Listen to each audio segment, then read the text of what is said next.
Hello guys, in this video I'm going to show you how to find reviews and feedbacks on the eBay app. But first I just want to mention, please don't forget to subscribe to my channel, because at 10,000 subscribers I'm going to show you my whole YouTube revenue statistics and growth strategy, how to make money online. So let's jump into it.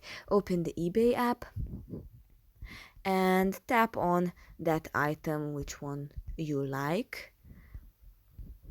And here under the title you can see the seller's name and the feedbacks number. You tap on that and it goes to the feedbacks. See all feedback.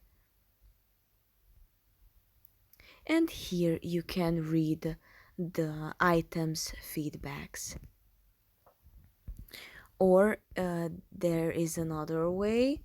Tap on an item and you can scroll down and tap on see all feedback. As buyer or as seller or as buyer. That's pretty much for this video. I hope it was helpful for you. If it was, please consider subscribing and see you in the next one.